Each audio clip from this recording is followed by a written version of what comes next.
Sir, what are some easy ways to start saving money? Ang mga, yun siguro simpleng pamamaraan, no, na para makaipon tayo.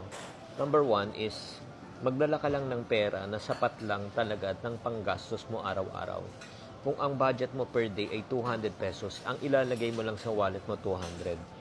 Kasi sa totoo lang, ang prinsipyo against it, on it is what?